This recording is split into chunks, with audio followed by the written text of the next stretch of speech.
ఈ పెద్ద మంది చంద్రబాబు నాయుడు గారు ఏం చేశారు అన్నది ఒక్కసారి బేరీజు వేసుకోమని మిమ్మల్ని అందరినీ కూడా కోరుతా ఉన్నా. ఇదే పెద్ద మనిషి చంద్రబాబు నాయుడు గారు ముఖ్యమంత్రి అయ్యారు. ముఖ్యమంత్రి అయిన వెంటనే స్టీల్ ప్లాంట్ మళ్ళీ అంబశయం మీదకి తీసుకెళ్లారు ఈ పెద్ద మనిషి చంద్రబాబు నాయుడు గారి హయాంలో. ఈ పెద్ద మనిషి ముఖ్యమంత్రిగా అయ్యారు. విశాఖను కుంభకోణాలు అడ్డగా మార్చారు ఈ పెద్ద మనిషి చంద్రబాబు నాయుడు గారి హయాంలో. కొండను వదిలిపెట్టలేదు, గుట్టను వదిలిపెట్టలేదు, ప్రభుత్వ భూములు వదిలిపెట్టలేదు, ప్రైవేట్ ఆస్తులు కూడా ఏది వదిలిపెట్టలేదు. విచ్చల విడిగా లక్షల కోట్ల అవినీతి జరిగింది, భూ కుంభకోణాలు జరిగాయి ఈ 5 సంవత్సరాల చంద్రబాబు నాయుడు గారి హయాంలో. చివరికి వాళ్ళ మంత్రులను వాళ్ళ నాయకులను కాపాడుకునేందుకు, చివరికి వాళ్ళ కొడుకును కూడా కాపాడుకునేందుకు వాళ్ళ చేతుల్లో ఉన్న సిట్ నివేదిక వేశారు. ఆ సిట్ ఇచ్చిన నివేదిక ఎక్కడుంది అంటే చెత్తబుట్టలో పడేసిన పరిస్థితులు కూడా మన కళ్ళ ఎదురునే కల్పిస్తా ఉన్నాయి. ఇదే పెద్ద మనిషి చంద్రబాబు నాయుడు గారి హయాంలో ఒక్కసారి భూముల కుంభకోణం ఒక్కసారి గమనించమని అడుగుతా ఉన్నా. ఇవే భూ కుంభకోణాలు ఏ స్థాయిలో జరిగాయి అంటే తన బినామీలకు కారు చౌకగా భూ కేటాయింపులు చేస్తాడు. బీచ్ రోడ్లో అత్యంత విలువైన ప్రాపర్టీ, అక్షరాల 1000 కోట్ల ప్రాపర్టీని లూలు గ్రూప్ అనే సంస్థకు ఏకంగా ఒక 5 స్టార్ హోటల్ కట్టుకునేదానికి ఇస్తారు. ఇదే విశాఖపట్నంలో ఇప్పుడేమైనా తక్కువ 5 స్టార్ హోటల్ ఉన్నాయా? అటువంటిది 1000 కోట్ల రూపాయల ఆస్తిని వీళ్ళ అత్తగారి సొత్తన్నట్టుగా తారాదత్తం చేస్తారు ఈ పెద్ద మంత్రి చంద్రబాబు నాయుడు గారు. ఇదే విశాఖపట్నంలో చివరికి స్కాములు ఏ స్థాయిలో చేశాడు అనంటే సంవత్సరానికి ఒక రోజు భాగస్వామ్య సదస్సులు అని చెప్పి జరుపుతాడు. ఆ ఖర్చు ఎంతో తెలుసా? 3 సార్లు సదస్సులు జరిపాడు. అక్షరాల ఆ భాగస్వామ్య సదస్సుల ఖర్చు రాష్ట్ర ప్రభుత్వ ఖజానా మీద ఈయన మోపింది అక్షరాల 150 కోట్ల రూపాయలు ప్రజల ధనం ఆ భాగస్వామ్య సదస్సుల మీద నడిచాడు. ఒకసారి ఆలోచన చేయమని అడుగుతా ఉన్నా. ఆ భాగస్వామ్య సదస్సులు పెట్టాడు, 40 లక్షల ఉద్యోగాలు అన్నాడు, 20 లక్షల కోట్ల పెట్టుబడులు అన్నాడు. నేను అడుగుతా ఉన్నా, మీకేమైనా ఉద్యోగాలు కనిపించాయా అని అడుగుతా ఉన్నాను మీ అందరితో కూడా నేను. ఇదే పెద్ద మనిషి చంద్రబాబు నాయుడు గారు ఆ 150 కోట్ల రూపాయలు ఖర్చు చేసే బదులు అదే శ్రద్ధ, అదే ధ్యాస ప్రధానమంత్రిగా నరేంద్ర మోడీ మీద ఆ మేరకు ధ్యాస పెట్టింటే కేంద్రంలో తన పార్టీకి సంబంధించిన ఎంపీలు 4 సంవత్సరాల పాటు బీజేపీ పార్టీతో కలిసికట్టుగా ఒకటై కేంద్ర మంత్రులుగా భాగస్వాములుగా ఉన్నారు. ఆ 4 సంవత్సరాలు ఇద్దరు చిలకా గోరింకలకి అసూయ పుట్టే విధంగా సంసారం చేశారు ఈ ఇద్దరు కలిసి. ఆ 4 సంవత్సరాలలో ఇదే శ్రద్ధ చంద్రబాబు నాయుడు గారు ఆ నరేంద్ర మోడీ గారి మీద కనుక పెట్టి ఉంటే ప్రత్యేక హోదా వరకు వచ్చి ఉండేది కాదా? ఆ ప్రత్యేక హోదాను తాకట్టు పెట్టకపోయి ఉంటే ఈ పార్టీకి లక్షల్లో మన వాళ్ళందరికీ కూడా ఉద్యోగాలు వచ్చి ఉండేది కాదా అని అడుగుతా ఉన్నాను మీ అందరి సమక్షంలో. ఇదే పెద్ద మనిషి హయాంలోనే, ఇదే విశాఖపట్నంలోనే ప్రత్యేక హోదాను అణిచివేసిన సంఘటనలు మీరంతా కూడా చూశారు. సాక్షాత్తు ఇదే విశాఖపట్నంలో ప్రత్యేక హోదాకు అనుకూలంగా జగన్ అనే వ్యక్తి ప్రతిపక్ష నాయకుడిగా వచ్చి ధర్నాలో పాలుపంచుకుంటా ఉంటే ఎయిర్పోర్ట్ లోనే ఆపేసి ఏ రకంగా ఎయిర్పోర్ట్ నుంచి అటు నుంచి అటు తిప్పేసి వెనక్కి పంపించిన ఘటనలు ఇదే విశాఖ నగరంలోనే జరిగాయి అన్నది ఒక్కసారి జ్ఞాపకం తెచ్చుకోమని అడుగుతా ఉన్నా. ఇదే విశాఖ నగరాన్ని చంద్రబాబు నాయుడు గారు ఏ స్థాయిలో దుర్వినియోగం చేస్తా ఉన్నాడు అంటే సాక్షాత్తు ప్రతిపక్ష నాయకుడి మీద విఐపి లాంజ్ లోనే కత్తితో దాడి చేయించేంత స్థాయిలోకి తీసుకొని పోయాడు ఈ పెద్ద మనిషి చంద్రబాబు నాయుడు గారు. ఇదే చంద్రబాబు నాయుడు గారి హయాంలో ఇదే విశాఖపట్నంలో ఐటీ రంగం ఏదైతే ఆ దివంగత నేత ప్రీతమ నాయకుడు రాజశేఖర రెడ్డి గారి హయాంలో ఉరుకులు పరుగులు తీసిందో అదే ఐటీ రంగం చంద్రబాబు నాయుడు గారి హయాంలో రివర్స్ గేర్లోకి వెళ్లిపోయిన పరిస్థితులు కనిపిస్తా ఉన్నాయి. ఇదే ఐటీ రంగంలో గతంలో ఆ దివంగత నేత ప్రీతమ నాయకుడు రాజశేఖర రెడ్డి గారి హయాంలో అక్షరాల 16,000 ఉద్యోగాలుంటే అవి తగ్గిపోయి 12,000 ఉద్యోగాలకే కరిగిపోయిన పరిస్థితులు కూడా కనిపిస్తా ఉన్నాయి. ఇదే చంద్రబాబు నాయుడు గారి హయాంలో ప్రైవేట్ విశ్వవిద్యాలయాలను ప్రోత్సహించేందుకు చరిత్ర కలిగిన ఆంధ్ర యూనివర్సిటీని ఏ రకంగా అన్యాయమైన బాటలోకి నెట్టేశాడో మీ అందరూ కూడా చూస్తా ఉన్నారు. అక్కడ టీచర్ ఉద్యోగాలు ఖాళీగా ఉన్నాయి, కానీ టీచర్ ఉద్యోగాలు భర్తీ చేయరు. ఆ యూనివర్సిటీకి డబ్బులు ఇవ్వరు. ఆ యూనివర్సిటీలో ఏ పేదవాడు కూడా చదువుకునే పరిస్థితి ఉండకూడదు అని వాళ్ళంతా కూడా ఆయనకు సంబంధించిన బినామీ సంస్థ గీతంలోకి వెళ్లి చదువుకోవాలని చెప్పి చంద్రబాబు నాయుడు గారు దారుణంగా వ్యవహరిస్తా ఉన్న తీరును ఒక్కసారి చూడమని అడుగుతా ఉన్నా. ఇదే పెద్ద మనిషి చంద్రబాబు నాయుడు గారి హయాం ఒక్కసారి గమనించమని అడుగుతా ఉన్నా. ఇదే విశాఖపట్నానికి ఆయన చేసింది. నిమ్స్ తరహాలో విమ్స్ అని చెప్పి Visakhapatnam institute of medical sciences అని చెప్పి 100 ఎకరాలలో ఆ దివంగత నేత ప్రీతమ నాయకుడు రాజశేఖర రెడ్డి గారు నాన్నగారు అక్షరాల 1130 పడకల ఆసుపత్రిని నిర్మించడం కోసం 250 కోట్ల రూపాయలతో ఆ దివంగత నేత ప్రీతమ నాయకుడు రాజశేఖర రెడ్డి గారు కేటాయించడం, పనులు ప్రారంభించడం అన్ని కూడా చూస్తా ఉన్నారు. 21 సూపర్ స్పెషాలిటీ బ్లాక్స్ గాను ఇవాళ అది పడుతూ లేస్తూ కేవలం 8 విభాగాలు మాత్రమే అక్కడ పనిచేస్తా ఉన్న అన్యాయమైన పరిస్థితిలో ఇవాళ హాస్పిటల్లో ఉన్నాయి. ఆ కేజీహెచ్ హాస్పిటల్ పరిస్థితి మీరంతా చూస్తా ఉన్నారు. ఆ కేజీహెచ్ హాస్పిటల్లో ఇవాళ ఎవరికైనా ఆరోగ్యం బాగోలేకపోతే అక్కడికి పోతే పరిస్థితి ఏమిటి? మంచానికి ఒక పేషెంట్ ఉండాల్సిన చోట ఒకే మంచానికి 2 పేషెంట్లను పడబెడతా ఉన్నారు. అటువైపు ఒకరిని, ఇటువైపున ఒకరిని. ఈ స్థాయిలోకి విశాఖపట్నాన్ని తీసుకొని పోయాడు ఈ పెద్ద మనిషి చంద్రబాబు నాయుడు గారు. గాజువాక పారిశ్రామిక ప్రాంతంలో స్థానికులకు ఉద్యోగాలు రావడం లేదు. 75 స్థానికులకు ఉద్యోగాలు రాని పరిస్థితి ఇవాళ కనిపిస్తా ఉంది. ఇవాళ ఇక్కడే ఉక్కు నిర్వాసితులకు నాన్నగారి హయాంలో స్టీల్ ప్లాంట్ ఉద్యోగాలలో 50% ఉద్యోగాలు రిజర్వేషన్ 50% లోకల్ వాళ్ళకే ఇవ్వాలి అని చెప్పి నాన్నగారి హయాంలో చట్టాన్ని తెచ్చాడు. 16,000 మంది కొత్తగా ఉద్యోగాలను తీసుకునే కార్యక్రమంలో ఇంకా 9,000 మందికి ఇంకా ఉపాధి అందాల్సిన పరిస్థితిలో ఇంకా ఉంది. 4 లక్షల జనాభా ఉన్న గాజువాకలో డంపింగ్ యార్డ్ సమస్య ఉంది. పెరగంట్యాడ నుంచి దీన్ని దూరంగా తరలించాలి అని చెప్పి అడుగుతా ఉన్నా. కనీసం పట్టించుకున్న పాపాన పోయినారని అడుగుతా ఉన్నాను మీ అందరి సమక్షంలో కూడా. గాజువాకలో పారిశ్రామికంగా గాజువాక ఎంతో ముందుంది, కానీ ఇక్కడ కనీసం పాలిటెక్నిక్ కాలేజ్ కూడా లేని పరిస్థితి ఇదే గాజువాకలో కనిపిస్తుంది. ఇదే గాజువాకలో పాలిటెక్నిక్ కాలేజ్ కట్టిస్తానని ఇదే పెద్ద మనిషి చంద్రబాబు నాయుడు గారు ముఖ్యమంత్రిగా చెబితే ఆ దానికే దిక్కు దివాలా లేని పరిస్థితిలో ఇవాళ కనిపిస్తా ఉంది. ఆ మాటకి ఇదే గాజువాకలోనే ఒక డిగ్రీ కాలేజీ లేదు, ఒక కనీసం పాలిటెక్నిక్ కాలేజీ కూడా లేని పరిస్థితిలో ఇవాళ గాజువాక టౌన్ ఉంది అని అంటే ఏ స్థాయిలో పరిపాలన ఉంది అనేది ఒక్కసారి ఆలోచన చేయమని అడుగుతా ఉన్నాను మీ అందరితో. ఇక్కడే పారిశ్రామికంగా గాజువాక ముందడుగులో ఉంది. ఇక్కడ రోజు కొన్ని వేల ట్రక్కులు వస్తూ ఉంటాయి. కొన్ని వేల ట్రక్కులు ఇక్కడ వస్తూ ఉన్నా కూడా వాళ్ళ కోసము ఇక్కడ ఉన్న పౌరులకు మేలు చేసేందుకు కనీసం ఒక ట్రక్ బే కూడా పెట్టలేని పరిస్థితిలో ఈ పాలన ఉంది అని అంటే ఒక్కసారి ఆలోచన చేయమని అడుగుతా ఉన్నాను. ఇదే విశాఖపట్నంలో వీళ్ళు చేసిన అభివృద్ధి ఏమిటి? అదే ఆ దివంగత నేత ప్రీతమ నాయకుడు రాజశేఖర రెడ్డి గారి హయాంలో నాన్నగారి హయాంలో జరిగిన అభివృద్ధిని ఒక్కసారి పేరీచి వేసుకోమని మిమ్మల్ని అందరినీ కూడా కోరుతా ఉన్నాను. ఇవాళ నేను మీ అందరితో కూడా ఒకటే అడుగుతా ఉన్నా.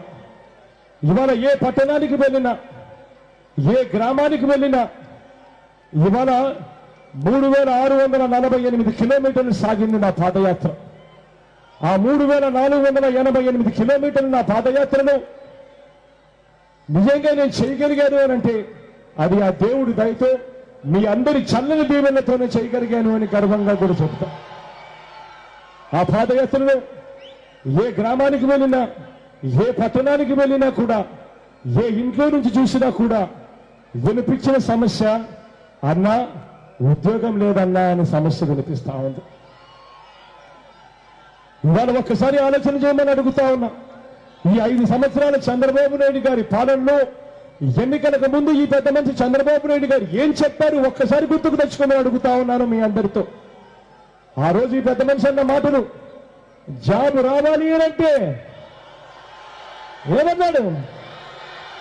ఏమన్నాడన్నా? జాబ్ రావాలి అంటే అన్నాడా లేదా? అన్నాడా లేదా అన్నా? 5 సంవత్సరాలు జాబ్ రావాలంటే బాబు రావాలని ఆ రోజు చెప్పిన ఇదే పెద్ద మనిషి ఈ 5 సంవత్సరాలలో ఒక్కసారి చూడమని అడుగుతా ఉన్నా. అక్షరాల రాష్ట్రం విడిపోయేటప్పుడు 1,42,000 ఉద్యోగాలు, గవర్నమెంట్ ఉద్యోగాలు ఖాళీగా ఉన్నాయి అని కమల్నాథన్ కమిటీ సిఫార్సు చేసింది. చంద్రబాబు నాయుడు గారు అధికారంలోకి వచ్చాడు. ఆ 1,42,000 ఉద్యోగాలు ఖాళీగా ఉన్న గవర్నమెంట్ ఉద్యోగాలు భర్తీ అవుతాయని, చదువుకున్న మన పిల్లలు ఆ గవర్నమెంట్ ఉద్యోగాలు వస్తాయేమో అని చెప్పి దానికోసం ప్రిపేర్ కావడం కోసం కోచింగ్ సెంటర్లకు వెళ్లి వేల రూపాయలు డబ్బులు తగలేస్తూ ఆ పిల్లలు గత 5 సంవత్సరాలుగా చదువుతూనే ఉన్నారు. ఈ 5 సంవత్సరాల్లో నేను అడుగుతా ఉన్నా, అక్షరాల 1,42,000 ఉద్యోగాలు ఖాళీగా ఉన్నాయని కమల్నాథన్ కమిటీ చెప్పిన తర్వాత ఈ 5 సంవత్సరాలలో రిటైర్డ్ అయిపోయిన వాళ్ళ ఉద్యోగాలు కూడా కలుపుకుంటే అవి మరో 90,000 ఉద్యోగాలు. అంటే గవర్నమెంట్ లో ఖాళీగా ఉన్నవి అక్షరాల 2,30,000 ఉద్యోగాలు ఖాళీగా ఉంటే వీళ్ళు కనీసం ఒక్క ఉద్యోగమైనా ఇచ్చారా అని అడుగుతా ఉన్నాను మీ అందరి సమక్షంలో. నేను ఒక ఉద్యోగము, గవర్నమెంట్ ఉద్యోగము ఖాళీగా లేదు. ఒకవైపున గవర్నమెంట్ స్కూళ్లను చూస్తే ఆ గవర్నమెంట్ స్కూళ్లలో టీచర్ పోస్టులు ఖాళీగా ఉన్నాయి. అక్కడ టీచర్ పోస్టులు భర్తీ చెయ్యాలి అని తెలిసినా కూడా అక్షరాల 23,000 టీచర్ పోస్టులు ఖాళీగా ఉంటే గవర్నమెంట్ స్కూళ్లలో వాటిని కావాలని భర్తీ చేయకుండా అదే స్కూళ్లకు వెళ్లే ఆ పిల్లలకు మేలు చెయ్యాలి అనే ఆలోచన లేకుండా గవర్నమెంట్ స్కూళ్లను నిర్వీర్యం చేస్తా ఉన్నారు. గవర్నమెంట్ స్కూళ్లలో టీచర్ పోస్టులు రిక్రూట్ చేయరు. గవర్నమెంట్ స్కూళ్లలో టయానికి బుక్కులు ఇవ్వరు. గవర్నమెంట్ స్కూళ్లలో మధ్యాహ్న భోజనం పథకానికి కనీసం నెలల తరబడి సరుకుల బిల్లులు పెండింగ్ లో పెడతా ఉన్నారు. చంద్రబాబు నాయుడు గారి ఆలోచనలు ఒక్కసారి చూడమని అడుగుతా ఉన్నా. మన పిల్లలకి గవర్నమెంట్ స్కూళ్లకు పోవడం వేస్ట్ అని చెప్పి మన పిల్లలే అనుకోవాలి. ఆ తర్వాత వాళ్ళంతా తన బెనామీ స్కూల్ అయిన నారాయణ స్కూల్కి వెళ్ళాలి అని చంద్రబాబు నాయుడు గారి దిక్కుమాలిన ఆలోచన. ఇదే నారాయణ స్కూల్లో పరిస్థితి ఏమిటి అని చూస్తే ఎల్కేజీ చదవాలంటే 25,000 రూపాయల ఫీజులు గుంజుతా ఉన్న పరిస్థితులు ఇవాళ కనిపిస్తా ఉన్నాయి ఇదే నారాయణ స్కూల్లో. ఒకసారి ఇదే పెద్ద మనిషి చంద్రబాబు నాయుడు గారి ఉద్యోగాల కల్పన మీద ఆయన చేసిన పనులు ఒక్కసారి చూడమని అడుగుతా ఉన్నా. అక్షరాల ఉద్యోగం ఇవ్వలేకపోతే ఇంటింటికి జాబ్ ఇస్తానన్నాడు, ఇంటింటికి ఉపాధి ఇస్తానన్నాడు. ఉద్యోగం ఇవ్వలేకపోతే ఈ పెద్ద మనిషి అన్న మాటలు ఎన్నికలప్పుడు ఇంటింటికి 2,000 రూపాయలు ప్రతి నెల ఇస్తాను అని చెప్పి ఇలా 2 ఏళ్ళెత్తి ఇలా ఊపాడు. ప్రతి మీటింగులోనే ఊపాడు, టీవీలో అడ్వర్టైజ్మెంట్లు ఇచ్చాడు. ఏ గోడ చూసినా కూడా ఇదే కనిపించింది. అక్షరాల 5 సంవత్సరాల కాలం అంటే 60 నెలలు. 60 నెలలు ఇంటూ 2,000 రూపాయలు అంటే అక్షరాల ప్రతి ఇంటికి 1,20,000 రూపాయలు ఎగ్గొట్టడం నిజంగా అని అడుగుతా ఉన్నాను మీ అందరి సమక్షంలో. ఇదే పెద్ద మనిషి హయాంలో ఉద్యోగాలు రాలేదు. ప్రత్యేక హోదాను, ఉద్యోగాలు అంతో ఇంతో వచ్చే అవకాశం ఉన్న ప్రత్యేక హోదాను తాకట్టు పెట్టాడు. గవర్నమెంట్ ఉద్యోగాలు ఒకటంటే ఒకటి రిలీజ్ చేయలేదు. నిరుద్యోగ భృతి ఇస్తున్నాడా అనంటే 1,70,00,000 ఇళ్లు ఉన్నప్పుడు కేవలం ఎన్నికలు 3 నెలలు ఉండగా 3 లక్షల మందికి కుదిచ్చేశాడు. అది కూడా 1,000 రూపాయలట. అంటే 1,20,000 రూపాయలు ఇవ్వాల్సిన వ్యక్తి కేవలం 3 లక్షల మందికి 3,000 రూపాయలు ఇచ్చేసి చేతులు దులుపుకుంటా ఉన్న ఈ పెద్ద మనిషిని ఒక్కసారి చూడమని మిమ్మల్ని అందరినీ కూడా కోరుతా ఉన్నా. ఇదే పెద్ద మనిషి హయాంలో ఉద్యోగాలు వచ్చింది లేదు. కానీ ఇదే పెద్ద మనిషి హయాంలో ఉద్యోగాలు పోయిన పరిస్థితులు ఒక్కసారి మీ అందరికీ కూడా చెప్పాల్సిన అవసరం ఉంది. బాబు వచ్చాడు, జాబు పోయింది అన్న మాట ఇవాళ ప్రతి చోట కూడా వినిపిస్తా ఉంది. బాబు వచ్చాడు, 30,000 మంది ఆదర్శ రైతుల ఉద్యోగాలు గోవింద. బాబు వచ్చాడు, గృహ నిర్మాణ శాఖలో వర్క్ ఇన్స్పెక్టర్లు కంప్యూటర్ ఆపరేటర్లు 3,500 మంది ఉద్యోగాలు గోవింద. బాబు వచ్చాడు, 1000 మంది గోపాలమిత్రుల ఉద్యోగాలు గోవింద. బాబు వచ్చాడు, ఆయుష్లో 800 మంది ఉద్యోగాలు గోవింద. బాబు వచ్చాడు, సాక్షర భారత్ లో పనిచేస్తా ఉన్న 30,000 మంది ఉద్యోగాలు గోవింద. బాబు వచ్చాడు, మధ్యాహ్న భోజనం పథకంలో పనిచేస్తా ఉన్న 85,000 మంది అక్క చెల్లెమ్మల ఉద్యోగాలు గోవింద. బాబు వచ్చాడు, ఉద్యోగాలు గోవింద. ఇక కాంట్రాక్ట్లలో పనిచేస్తా ఉన్న వాళ్ళు మాకు జీతాలు పెంచండి అని చెప్పి అంగన్వాడీల దగ్గర నుంచి ఆశా వర్కర్ల దగ్గర నుంచి అందరూ అడుగుతా ఉంటే పోలీసుల చేత జులుం చేయించి కేసులు పెట్టించిన పరిస్థితులు మరోవైపున కనిపిస్తాయి. ఒకసారి ఆలోచన చేయమని మిమ్మల్ని అందరినీ కూడా అడుగుతా ఉన్నా. చంద్రబాబు నాయుడు గారి పాలనలో ఒక్కసారి చూడమని అడుగుతా ఉన్నా. ఇవాళ నేను మీ అందరితో ఒకటే చెప్తా ఉన్నా. నా 3,648 కిలోమీటర్ల నా పాదయాత్రలో ప్రతి నిరుద్యోగి పడతా ఉన్న బాధను నేను చూశా. ఆ తల్లిదండ్రులు, ఆ పిల్లలకు ఉద్యోగం రాక ఆ తల్లిదండ్రులు పడతా ఉన్న ఆవేదనను చూశా. ఇవాళ నేను మీ అందరికీ నేను ఒకటే చెప్తా ఉన్నా, నేను ఉన్నాను అని ఇవాళ మీ అందరికీ నేను భరోసా ఇస్తా ఉన్నాను. రేపొద్దున దేవుడి దయతో మనందరి ప్రభుత్వం అధికారంలోకి వచ్చిన తర్వాత ఉద్యోగాల కల్పన కోసం మన పార్టీ ఏం చేస్తుంది అన్నది, జగన్ అనే నేను ఉద్యోగాల కల్పన కోసం నేనేం చేస్తా ఉన్నాను అని చెప్పి ఈరోజు కాసేపు మీ అందరితో కూడా నేను పంచుకుంటా నా మనసులోని మాటలు. మొట్టమొదటిగా రేపొద్దున దేవుడు ఆశీర్వదించి మీ అందరి చల్లని దీవెనలతో రేపొద్దున మనందరి ప్రభుత్వం అధికారంలోకి వచ్చిన తర్వాత మనం చేయబోయే మొట్టమొదటి పని, గవర్నమెంట్ లో ఖాళీగా ఉన్న మొత్తం 2,30,000 ఉద్యోగాలు ఒకేసారి రిలీజ్ చేస్తామని చెప్పి హామీ ఇస్తా ఉన్నాం మీ అందరితో. అంతేకాదు ప్రతి సంవత్సరం జనవరి 1 వచ్చేసరికి ప్రభుత్వ ఉద్యోగాల క్యాలెండర్ కూడా ప్రతి సంవత్సరం రిలీజ్ చేస్తాం జనవరి 1వ తారీఖున చెప్తా ఉన్నా. అంతేకాదు ఉద్యోగాలు కల్పించే విషయంలో ఇంకా ఒక అడుగు ముందుకు వేస్తా ఉన్నాం. మన దగ్గర వార్డు సెక్రటరీ, మన దగ్గర వార్డులు ఉన్నాయి, గ్రామాలలో అయితే గ్రామాలు ఉన్నాయి. ఇవాళ ఈ గ్రామాలలో కానీ ఇవాళ ఈ వార్డుల్లో కానీ పరిస్థితులు ఎలా ఉన్నాయని చెప్పి ఒక్కసారి ఆలోచన చేయమని అడుగుతా ఉన్నా. ఇవాళ ఎవరికైనా కూడా వార్డులో కానీ గ్రామాల్లో కానీ పరిస్థితి ఏమిటో తెలుసా? ఇవాళ మీకు ఎవరికైనా పెన్షన్ కావాలన్నా, ఇవాళ మీకు ఎవరికైనా రేషన్ కార్డు కావాలన్నా, ఇవాళ మీకు ఫీజు రీయింబర్స్మెంట్ కావాలన్నా, ఆరోగ్యశ్రీ కావాలన్నా, ఇల్లు మంజూరు కావాలన్నా, చివరికి మరుగుదొడ్లు కావాలన్నా ఇవాళ జరుగుతా ఉన్నదేమిటి? జన్మభూమి కమిటీలు అంటా ఉన్నారు. ఆ జన్మభూమి కమిటీలు చేస్తా ఉన్నదేమిటి? ఇవాళ లంచం లేనిదే ఒక్క అడుగు కూడా ముందుకు వేయని పరిస్థితి ఇవాళ కనిపిస్తా ఉంది. జన్మభూమి కమిటీలు అడిగే మొట్టమొదటి ప్రశ్న ఏమిటి? మీరు ఏ పార్టీకి ఓటేశారు అని చెప్పి మొట్టమొదటి ప్రశ్న అడుగుతా ఉన్నారు. ఇవాళ వార్డుల్లోనూ గ్రామాల్లోనూ ఈ పరిస్థితిని కూడా పూర్తిగా మార్చేస్తాం. రేపొద్దున దేవుడు ఆశీర్వదించి మీ అందరి చల్లని దీవెనతో రేపొద్దున మనందరి ప్రభుత్వం అధికారంలోకి వచ్చిన తర్వాత ప్రతి వార్డులోనూ ప్రతి గ్రామంలోనూ వార్డు సెక్రటేరియట్, గ్రామ సెక్రటేరియట్ తీసుకొస్తారని మీ అందరికీ కూడా హామీ ఇస్తా ఉన్నా. ఆ వార్డు సెక్రటేరియట్లోనూ ఆ గ్రామ సెక్రటేరియట్లోనూ మీ ఊర్లో చదువుకున్న 10 మంది పిల్లలకు మీ ఊర్లోనే అక్కడే ఉద్యోగాలు ఇస్తాం, గవర్నమెంట్ ఉద్యోగాలను మీ అందరికీ హామీ ఇస్తా ఉన్నా.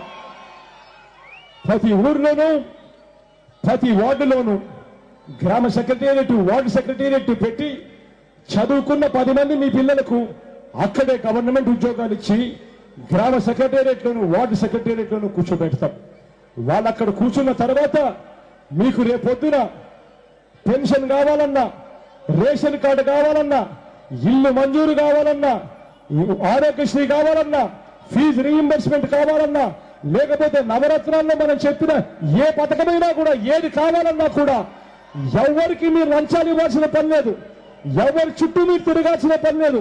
మీరు అప్లికేషన్ పెట్టిన 72 గంటల్లోనే మీకు శాంక్షన్ అయ్యేట్టుగా చేస్తామని చెప్పి మీ అందరికీ మీరు చెప్తా ఉన్నా.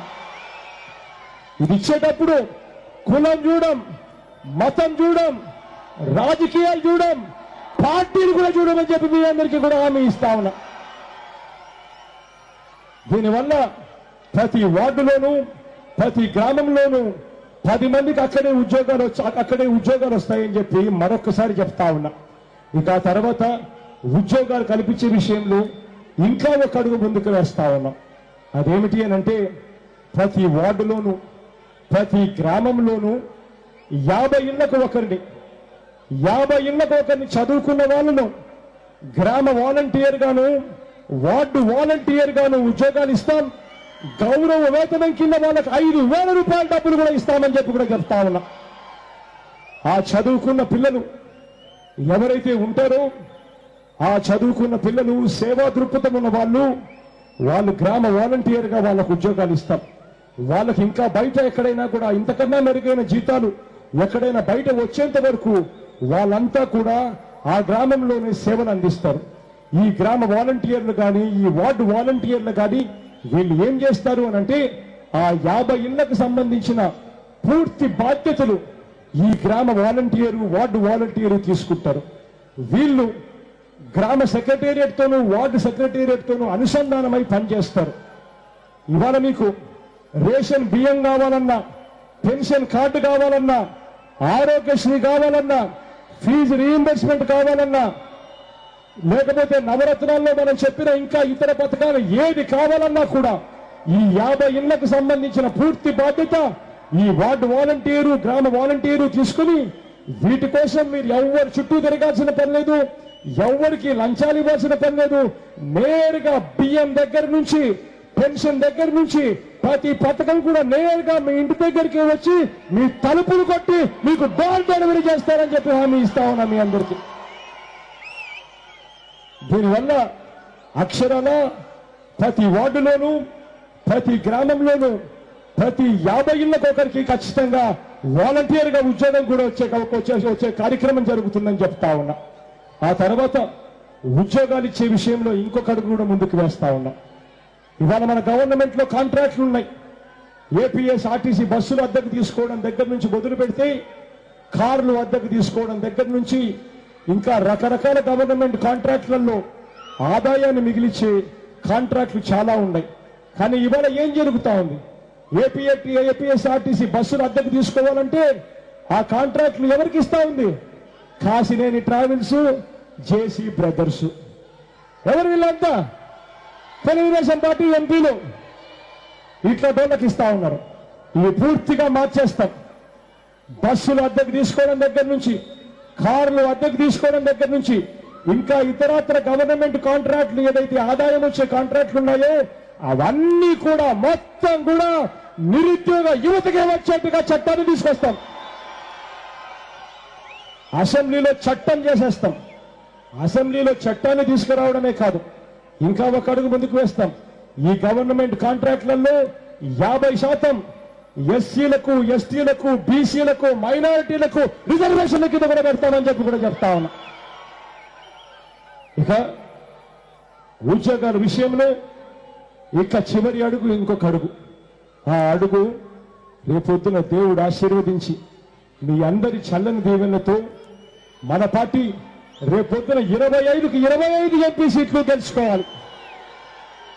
ఒక్కసారి 25కి 25 ఎంపీలు మన పార్టీ వైఎస్ఆర్ కాంగ్రెస్ పార్టీ మనమందరం కలిసి 25కి 25 ఎంపీలు మనం ఒక్కసారి గెలుచుకుంటే 25కి 25 ఎంపీలు మన దగ్గర పెట్టుకున్నప్పుడు పక్క రాష్ట్రం తెలంగాణ రాష్ట్రం వాళ్ళు కూడా 17 మంది ఎంపీలు ఉన్నారు.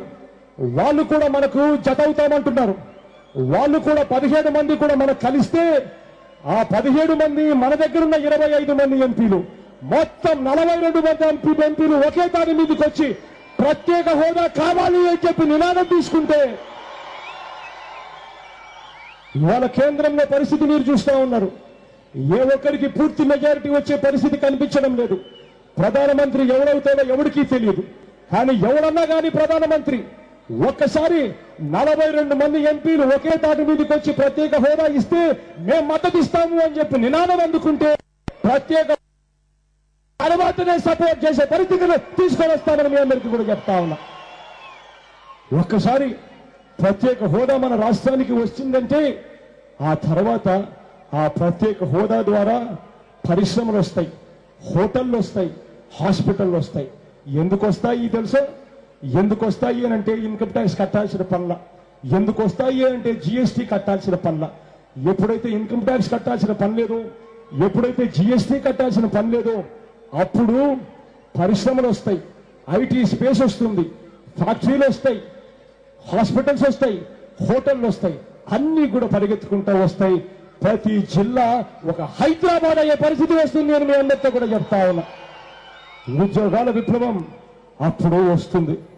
ఇవన్నీ చేయడం వల్ల మనస్ఫూర్తిగా నేను నమ్ముతా ఉన్నా, ఇవన్నీ ఒక కొలిక్కి వచ్చినప్పుడు ఖచ్చితంగా మన పిల్లలకు ఉద్యోగాల విషయంలో మేలు జరుగుతుందని చెప్పి నేను మనస్ఫూర్తిగా నమ్ముతా ఉన్నానని మీ అందరికీ కూడా చెప్తా ఉన్నా. పొద్దున దేవుడు ఆశీర్వదించి మీ అందరి చల్లని దీవెనతో ఖచ్చితంగా ఇవన్నీ చేసే అవకాశం దేవుడు మీరు ఖచ్చితంగా నాకు ఇవ్వాలి అని చెప్పి ఒక్కసారి కోరుతా ఉన్నాను మీ అందరితో కూడా. ఇక చంద్రబాబు నాయుడు గారి కుట్రను మీరంతా చూస్తా ఉన్నారు. ప్రతిరోజు మనకు కుట్రలే కనిపిస్తా ఉన్నాయి. ఈ 5 సంవత్సరాల పరిపాలన గురించి, చంద్రబాబు నాయుడు గారి పరిపాలన గురించి ఒక్కసారి ఆలోచన మీరు చేయమని అడుగుతా ఉన్నా. ఈ పరిపాలనలో మనం చూసింది ఏమిటి అనంటే, చూసింది ప్రతి అడుగులోనూ మోసం మోసం మోసం అన్న పదాలు కనిపిస్తాయి ప్రతి అడుగులోనూ. ఈ 5 సంవత్సరాల చంద్రబాబు నాయుడు గారి పాలనలో మనకు కనిపించింది ఏమిటి అనంటే, మోసం కనిపించింది, అబద్ధం కనిపించింది, అవినీతి కనిపించింది, అధర్మం కనిపించింది ఈ చంద్రబాబు నాయుడు గారి 5 సంవత్సరాల పరిపాలనలో. ఇవాళ ఒక్కసారి మీ అందరితో నేను ఆలోచన చేయమని అడుగుతా ఉన్నా. ఇవాళ జరుగుతా ఉన్న ఈ యుద్ధం ఆ ధర్మానికి అధర్మానికి మధ్య జరుగుతా ఉన్న యుద్ధం అని చెప్పి నేను ఇవాళ మీ అందరికీ కూడా చెప్తా ఉన్నా. ఇవాళ జరుగుతా ఉన్న యుద్ధంలో మనం చంద్రబాబు నాయుడు గారు ఒక్కరితోనూ యుద్ధం చేయడం లేదు. ఈనాడుతో యుద్ధం చేస్తా ఉన్నాం, ఆంధ్రజ్యోతితో యుద్ధం చేస్తా ఉన్నాం, TV9తో యుద్ధం చేస్తా ఉన్నాం, TV5తో యుద్ధం చేస్తా ఉన్నాం, అమ్ముడు పోయిన అనేక టీవీ ఛానళ్లతో ఇవాళ యుద్ధం చేస్తా ఉన్నామన్నది మర్చిపోవద్దని మీ అందరితో కూడా నేను కోరుతా ఉన్నా. ఒక్కసారి ఈ పరిస్థితిని గమనించమని చెప్పి మిమ్మల్ని అందరినీ కూడా కోరుతా ఉన్నా. ఎన్నికలు వచ్చేసరికి చంద్రబాబు నాయుడు గారు చేస్తా ఉన్న మోసాలు మీరంతా కూడా గమనిస్తానే ఉన్నారు. ఆ మోసాలు ఇక క్లైమాక్స్కి వెళ్ళిపోతాయి. ఎన్నిక రోజు వచ్చేసరికి చంద్రబాబు నాయుడు గారు ఏం చేస్తారో తెలుసా? ప్రతి వార్డుకు డబ్బులు పంపిస్తాడు. పంపించి ప్రతి చేతిలోనూ 3,000 రూపాయలు డబ్బులు పెట్టే ప్రయత్నం చేస్తాడు. మళ్ళీ మోసం చేసేందుకని మిమ్మల్ని అందరినీ కూడా నేను అడుగుతా ఉన్నా. ఒక్కసారి గమనించండి, నేను అడుగుతా ఉన్నా. మిమ్మల్ని అందరినీ కూడా నేను కోరేది ఒకటి, మీ వార్డుల్లోకి మీరు వెళ్ళాలి, మీ గ్రామాల్లోకి మీరు వెళ్ళాలి. వెళ్ళినప్పుడు ప్రతి అక్కను కలవాలి, ప్రతి చెల్లెమ్మను కలవాలి, ప్రతి అమ్మను కలవాలి, ప్రతి తాతను కలవాలి, ప్రతి అన్నను కలవాలి. కలిసి ఆ ప్రతి అక్కకు చెప్పాలి, అక్క చంద్రబాబు ఇచ్చే 3,000 రూపాయలకు మోసపోవద్దక్క, 4 రోజులు బిగబట్టక్క, అన్నను ముఖ్యమంత్రిగా చేసుకున్నాము. అన్న ముఖ్యమంత్రి అయిన తర్వాత మన పిల్లల్ని మనం కేవలం బడులకు పంపిస్తే చాలు. బడికి పంపించినందుకు అన్న సంవత్సరానికి 15,000 రూపాయలు ఇస్తాడక్క అని ప్రతి అక్కకు చెప్పండి. ఆ ప్రతి అక్కకు చెప్పండి, అక్క చంద్రబాబు ఇచ్చే 3,000 రూపాయలకు మోసపోవద్దక్క అని ప్రతి అక్కకు చెప్పండి. ఆ అక్కకు ఆ మాట చెబుతూ ఇంకొక మాట కూడా చెప్పండి, అక్క ఈ రోజు మన పిల్లలను ఇంజనీర్లుగాను, డాక్టర్లుగాను, కలెక్టర్ల వంటి పెద్ద పెద్ద చదువులు చదివించే పరిస్థితిలో ఇవాళ మనం ఉన్నామా అక్క అని ప్రతి అక్కను అడగండి. ఆ అక్కకు చెప్పండి, ఇంజనీరింగ్ చదివించాలంటే సంవత్సరానికి ఫీజులు చూస్తే 1,00,000 రూపాయలు దాటుతా ఉన్నాయి.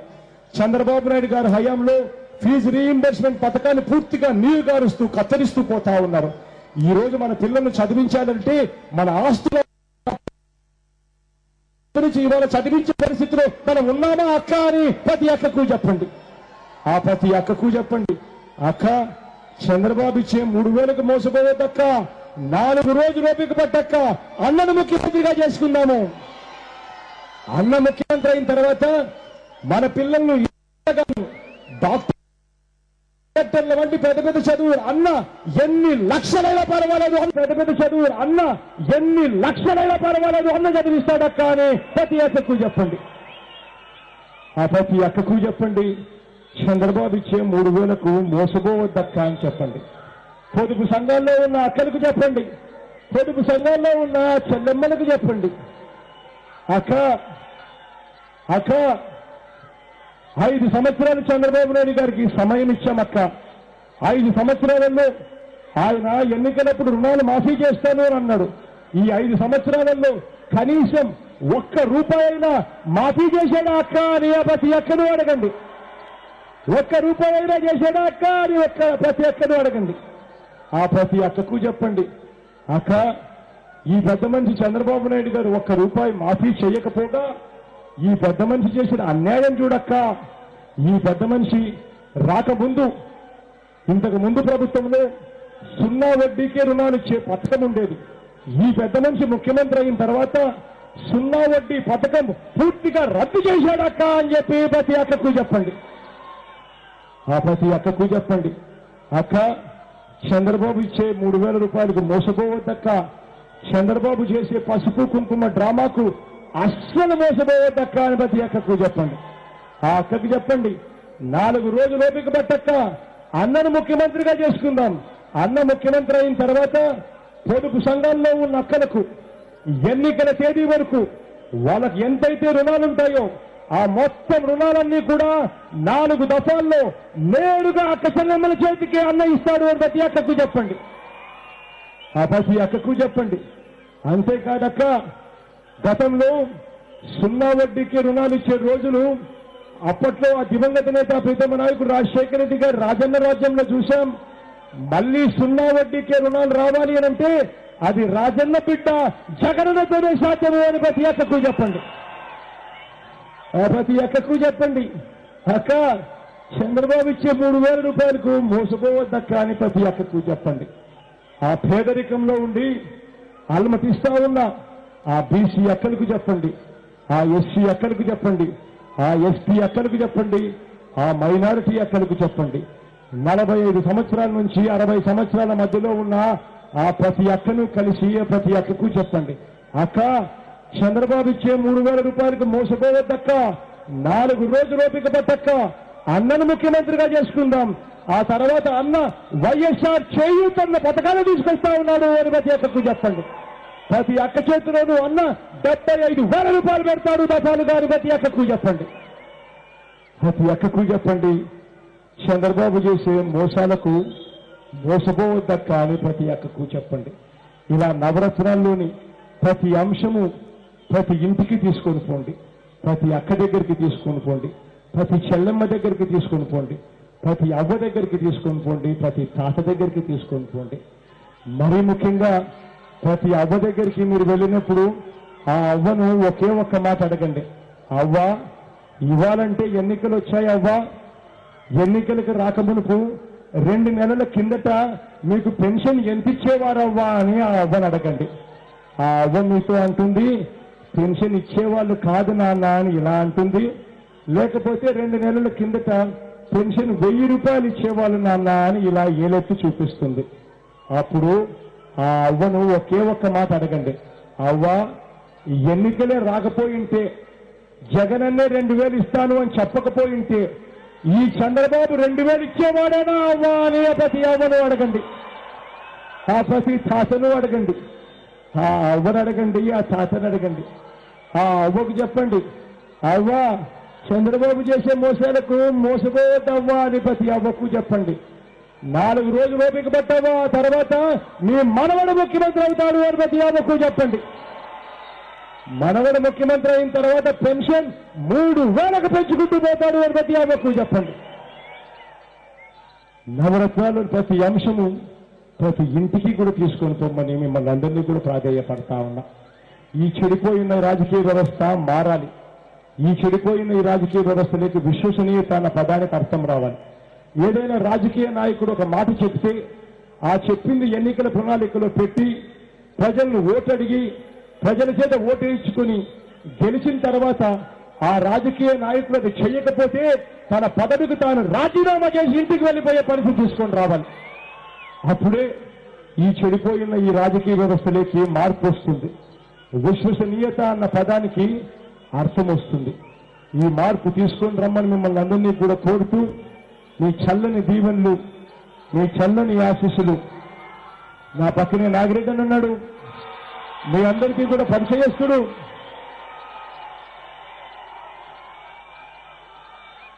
ఇక్కడ పోటీ జరుగుతూ ఉన్నది ఎవరికో తెలుసా? ఒక యాక్టర్కు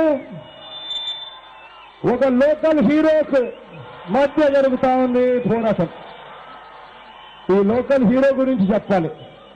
పాపం ఎప్పుడూ మీకు అందుబాటులో ఉంటాడు, ఏ సమస్య వచ్చినా మీకు పలుకుతూ ఉంటాడు. 9 సంవత్సరాలుగా ప్రతిపక్షంలోనే ఉన్నాం, ప్రతి ధర్నా చేశాడు, ప్రతి నిరాహార దీక్ష చేశాడు, ప్రతిసారి మీకు అండగా తోడుగా ఉన్నాడు, మీకోసం కేసులు పెట్టించుకున్నాడు. ఈ మనిషిని లోకల్ హీరో అని చెప్పి అంటాం. కానీ మరోవైపున యాక్టర్ ఉన్నాడు. ఆ యాక్టర్ గురించి నేను చెప్పాల్సిన పనిలా. ఆయన నామినేషన్లు వేస్తే ఆ నామినేషన్లో కనిపించేటివి తెలుగుదేశం జెండాలు కనిపిస్తా ఉన్నాయి ఆయన నామినేషన్లలో. ఆయన గురించి నేను చెప్పాల్సిన పనిలా. ఆయన 4 ఏళ్లు తెలుగుదేశం పార్టీ చంద్రబాబు నాయుడు గారితో కలిసి కాపురం చేస్తాడు. ఎన్నికలకు కేవలం 1 సంవత్సరం ముందు మాత్రం విడాకులు తీసుకున్నట్టుగా మనందరికీ బిల్డప్ ఇస్తాడు. కానీ విడాకులు తీసుకున్న తర్వాత కూడా ఒక్కసారి నేను ఆలోచన చేయమని అడుగుతా ఉన్నా. జగన్ అనే వ్యక్తి 5 సంవత్సరాలలో చంద్రబాబు నాయుడు గారికి వ్యతిరేకంగా పోరాటం చేస్తే చంద్రబాబు నాయుడు గారు జగన్ అనే వ్యక్తి మీద పెట్టిన కేసులు ఎన్నో తెలుసా? 22 కేసులు పెట్టాడు. కానీ ఇదే పవన్ కళ్యాణ్ అనే వ్యక్తి, ఇదే యాక్టర్ అనే వ్యక్తి చంద్రబాబు నాయుడు గారికి వ్యతిరేకంగా సంవత్సరం నుంచి బిల్డప్ ఇస్తా ఉంటే ఎన్ని కేసులు నమోదయ్యాయో తెలుసా? ఒక బోర్డు 0.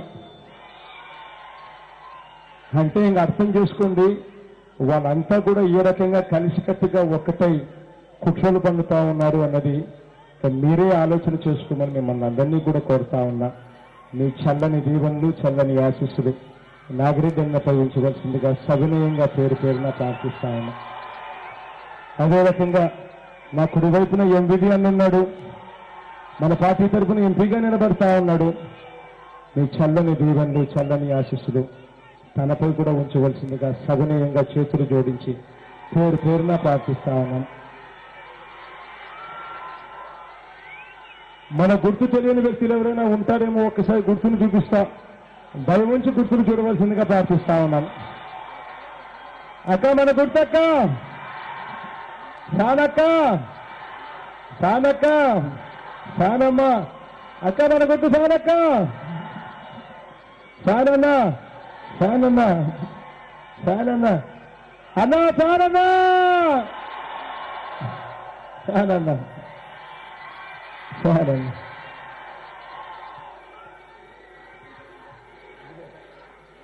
మీ చల్లని దీవెనలకు, మీ చల్లని ఆశీస్సులకు మరొకసారి హృదయపూర్వకంగా కృతజ్ఞత తెలుపుకుంటూ సెలవు చేసుకుంటా ఉన్నాను.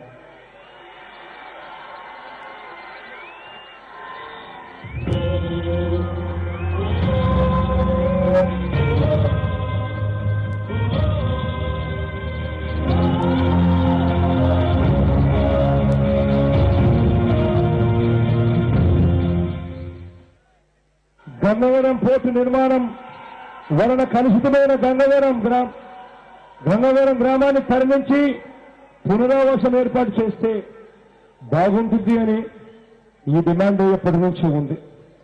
5 సంవత్సరాల్లో చంద్రబాబు నాయుడు గారు చేస్తారన్నాడు, చేయాల. కానీ ఇవాళ మీ అందరికీ ఒక్కసారి చెప్తా ఉన్నా, ఒక్కసారి జగన్కి అవకాశం ఇవ్వండి, ఖచ్చితంగా చేసి చూపిస్తాడని మీ అందరికీ కూడా మాటిస్తా ఉన్నా.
ప్రత్యేక హోదా ఇవ్వాలి